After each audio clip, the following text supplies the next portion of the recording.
fans in Philly? Pretty. Philly is. Did you get the vibe? Is it like Bisco? The vibe is fun. Same fans as Bisco? There's hippies there. Oh, I don't really? know. Yeah, there's hippies in Just Philly. normal northeastern hippies? Yeah, it's not the best jam band scene maybe of all the places. I'm just talking like a town that surprised me with its food scene and like just welcoming vibe. I really dug it there. All right, I like it. Favorite venue that you've been able to play in, like Radio City or any of those crazy venues, like biggest venues? It doesn't matter. It's just, most fun besides, I guess you said the Melry Fest or whatever, or Merle Fest. Merle Fest. That doesn't count. That Merle Fest. That's a festival in North Carolina. That was like my full circle moment. But my favorite venue, the best venue in the country is the Ryman. That's where bluegrass was birthed in like 1946. That was the first time that Earl Scruggs played with Bill Monroe. And it was the first combination of like 5-string banjo with mandolin and harmonies. Oh, thanks, bro. So it's so cool to get on that stage and play there where all that history happened.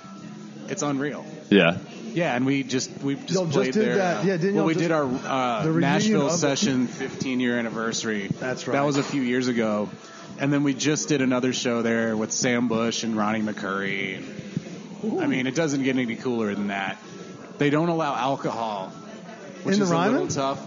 Yeah, or maybe it's just backstage. But all you have to do is walk right out of the back alley, and you're in Tootsie's, which is on Broadway in Nashville. So we just walked right out to Tootsie's, take shots, back to the Ryman, play your gig. So is that Tootsie's like all the other Tootsies? No, this is a Nashville-specific Tootsie's. So we're not talking about the same, like the strip club in Miami? It's not a strip club. No. I thought we were about to talk about strip clubs. It's a very wholesome country music venue. Gotcha. See, we mentioned strip clubs every episode, but that one actually took 45 minutes. Nitro's great. Is it still BYOB over here? Nitro? Yeah. No. You used to be able to walk through the back with your own booze. It's still in the back. Is it? Yeah, you still go in the back. I was glad they let me in last time I went, because the last time before that sloppy? they didn't let me in. But last time I went, I have a great story, because we had just we had just done the Jeff Austin benefit, and Kyle Tuttle, who was Jeff's old banjo player, he's a really good friend. He had bought a rain stick for one of his shows that weekend. So like the one we all played with growing up? Yeah, the rain, you tilt it and it makes rain noise. So it was in my car, because he was going to leave it with me when he flew back to Nashville. And we were like, well, we have the rain stick in the car. Maybe we should make it rain at Nitro. So we took the rain stick to Nitro. The rest is history, but it went well. Yeah.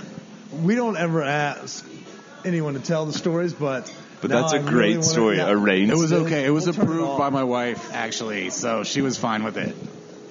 I mean, you got to test out these rain sticks in optimal places. We have to take the rain stick to Nitro. I'm sorry. We're going to make it rain. Okay, so speaking of little... it's a pimp cane, just kind of with a rain, and then just... They got into it. Let's just say that. Awesome. Where's that rain stick today? That is in my garage. Okay. Actually, it went out for another performance at the Keller Williams Grateful Grass show at the Ogden. I brought it for rain and snow. If that rain stick could talk. We had Larry Keel come out and do a very flamboyant rain stick performance. It was great. That's awesome. I think 4 people played it. Dave Russo, Larry Keel, Jenny Keel, and Jason Hahn. And the girls from Nitro. Yeah. That was all after the Nitro night. So I didn't tell them about that. Purell after they play with it. We should have sanitized it. So speaking of spots in Boulder, though, where's one of your favorite bars to hit up in Boulder? I really like the old school bars. I used to live closer to town. I've never been to the Dark Horse. I really like the Pearl Street Pub. Yeah, that was my jam back in the day. Used to play a lot of random gigs there. I really like, let me think. Well, my favorite place in Boulder County is the Gold Hill Inn. Yeah, 100%. We live 15 minutes from there, so it's actually closer than coming to Boulder. Have you ever played there? Played there many times. Vince and I just played there. That was the first place I ever played in Boulder. Back in 2002 or 3 with Anders and Travis and Stickley. It's so cool to go in and have dinner and then catch a show. We go there all the time. We go there more than any other restaurant. Really? Because it's 15 minutes from our house, and it's all back roads. I can drink and then drive home. Never seen a cop. Shout out to all those cops listening. Yeah. That's a big part of our... To what? That's our demo. Yeah. lot Cops. of pigs. Yeah. Everyone loves us on the law enforcement. Well, mountain roads, we just drive slow and watch out for ourselves, and it's all good. Yeah. You literally have to be high. Listen. Nice. There's my lovely wife. Score. So the first legal marijuana broker in the country, believe it or not. Hell yeah. That's awesome. Hey, how's it going? We're going to take a quick break to give a shout out to our sponsors for this episode. We're about halfway done, and Cecelia is joining us for the podcast. That's Andy's wife, marijuana broker, CBD influencer. But before we get that started, we want to give a shout out to our friends at Live Well Enlightened Health. They are our dispensary of choice. They have a wide array of not only cartridges, edibles, flour, everything under the sun that you could use or need. They definitely got you. As well as we want to give a shout out to our boys and girls over at Live Nation and Fillmore. We love y'all dearly. For all of those listening, go to livenation.com. Check out the schedule they have for all of 2020. It's going to be righteous. Again, that's livenation.com, but follow them on Instagram or on Facebook at LiveNationCO and at Fillmore Den. As we end in 2019, we're excited about partnering up with them again for 2020, so we always want to stop and give them a shout out. But let's get this party back in gear. Chris, go ahead and ask another good question. Quick though, now that we have your wife present, are you a huge fan of? And this is Cecelia. Yeah. Okay, are you a huge fan of bluegrass, or did you only get into bluegrass because of Andy? Great question. So, believe it or not, I was not a lifelong banjo lover. Shocking. There's not many people out there. I know. So you didn't fanboy when you saw him and like, I'm going to marry that man. Luckily I'm hearing impaired, so the banjo works great. Yeah. She tunes it out whenever possible. That's awesome. It's like you literally play. It's like my husband literally plays the worst instrument in bluegrass. I fucking hate it. No, she was just writing a 20 best spiritual gift guide, and let's just say the banjo isn't one of them. It's the antidote to the spiritual gift. Snap you right out of that shit. Yeah. That's awesome. So y'all's kids will not be banjo players.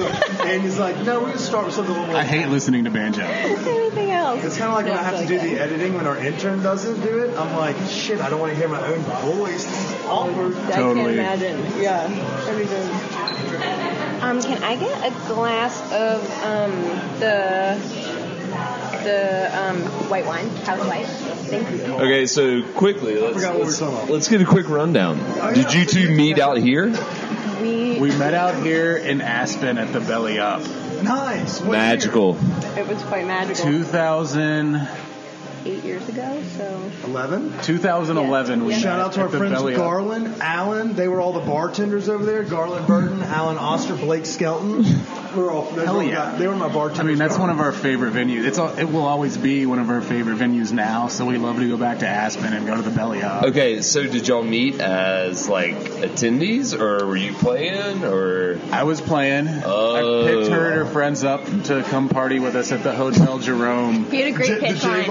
What was your line? We have a heated outdoor pool at our hotel. Nice. Done. Yeah. And we're in Aspen. It was a blizzard. Mm-hmm. A blizzard in Aspen. The rest is history. It was magic. Yeah. Hotel Jerome? I mean, god damn you. That's the nicest place we've ever stayed in Aspen, and it just happened to be that night. I can get used to this. Yeah, it was so fancy. So do you travel with the guys now often? Like when he is, he's mentioned he's been home recently, but obviously you're getting sick of the music. Thank you so much. But you're like, fuck it, I'll go on tour with you. Like, I want to go to that town. Like, I want to hit up Portland. I go to the fun places. I'm like, Hawaii, Des Moines, Iowa. Mexico. I've never gone on tour to the Midwest. We'll come to Mexico. Mm-hmm, yeah. Honey, we got this great gig in North Dakota. Want to join? That's the only state we've never played. Where'd you play in South Dakota? We just played in Deadwood, South Dakota. North Dakota, shout out. Get your act together. Get some leftover salmon up there. Trying to book the last state that that would be the last state that we need to play in all 50 states. So, did I flip something there? No, you're good. I'm just turning this down because this one was popping on the music channel. That'd be great. So we're trying to make that happen. It's half publicity stunt, but I mean, we also kind of want to go to North Dakota. Fargo's nice this time of year. Fargo's great. What's it called? Okay, so that's pretty cool. Where'd you play in Mississippi? We've played a bunch in Mississippi, actually. In Jackson? Jackson, Hattiesburg is a favorite. Is it? That's right. It sounds like they're doing the beach tour. Jackson, we just recently picked up. I'm from Mississippi. We may have touched it earlier. Yeah, we did, but to give you the rundown. We have not had a really strong live music presence growing up, so we just got a new venue and starting to see some more bands come through. So shout out to my friends in Jackson. Proud Larry's in Oxford is really good. Yeah. See, I'm really great venue. I'm from Alabama, so we're all. Alabama's got some good music. Yeah. There's some good clubs there. Where do you like playing in Alabama? Zydeco's. Yeah. I love that club. It's a really great place. I love it how the ceiling's really low. It's so shitty. Man. I love it. Dude, it's hilarious. Like, my dad's, like, in his 60s, and he was like, yeah, son, we're going to some Zydeco club tonight. And I was like, Dad, I just want to let you know, ceiling's low, it's going to get crowded, it's going to get loud as fuck. Yeah. And he went in there, and he's like, that's not my scene. And I was like, yeah. It's tough and awesome all at the same time. But don't turn the lights on. You don't want to see how dirty that place is. Oh, no. It's better when it's dark. It sounds like Cervantes. It's like, they're about to turn the lights on at 4 a.m.? I got to get out of here. Yeah, this place is way worse. And, like, they used to have, like, $5 Whiskey Wednesdays where they'd have, like, pitchers of Coca-Cola just filled with whiskey. It was bad. Yeah, it was fun. That's a good club. It's Alabama style. Have you all played anywhere else in Birmingham?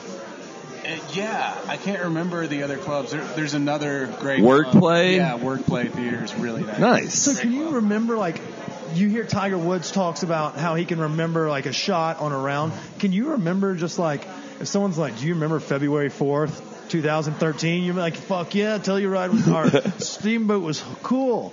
Like, can you do it like that? Can Sometimes. Marijuana works, doesn't it? Is it just like if you realize, like, memory goes, but not the long term, so. I've already forgotten both y'all's names. But are there certain places where, like, you just felt one night you were on and, like, everything was just... Like, I brought my A game that night. Yeah, I can remember, like, certain gigs that I just loved so much. A lot of them are here because I'm always happy when we're not traveling to be playing. Like, the Boulder Theater is one of my favorite places to play. Some of our Thanksgiving shows there. Like, you favorite shows we've ever done. So we because should of what happened afterwards too, you know.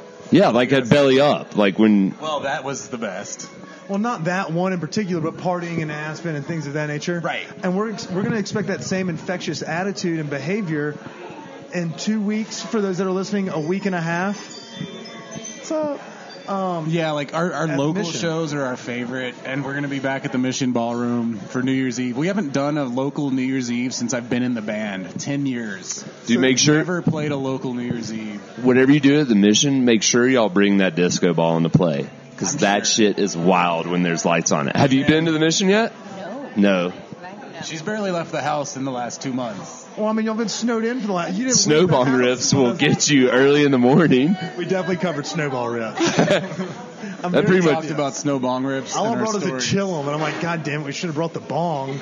We could have been using that stuff outside, the black Cecilia's ice. been reviewing lots of CBD products, which is like we just get boxes of CBD products in the mail. We just got one. It's so pretty amazing. I have one from Florida, and I don't want to give them a shout out yet because I haven't sampled it, and I don't know if it's. I'm going to pick your brain after we turn the recording off there. So that doesn't. All right. What's your favorite right now? Do you like, what is it, Caliper or Caliper? Oh, I don't know that much about them. I'd say my favorite, luckily I have a few favorites that are based right here in Boulder, like Elixinol and Charlotte's Web are really great. CB Distillery is another really great one. Okay, and do you shop for these? Do you go to like a head shop to get yours, or do you get yours from like a wellness store or a person? Andy's making it in the garage? Well, so I'm really lucky that a bunch of these companies actually send me samples in the mail because they have seen that I write reviews of them. So it's like a nice side perk of the job. We get CBD in the mail.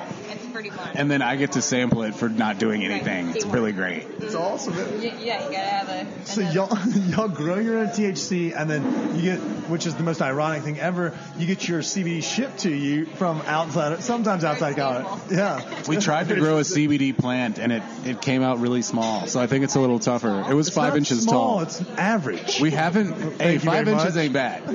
Heard. We actually still haven't smoked that bud. It's in a jar curing. We should try that. Yeah, or like Is that just smokable hemp at that point? Like, what's the difference between CBD and smokable hemp? Well, so that one was actually like a pot plant that our friend bred to maximize the CBD in it. So hemp is always like 0.3% THC or less to be qualified as hemp. Otherwise, it's categorized as hot hemp, and it's not legally sold as hemp or used for CBD.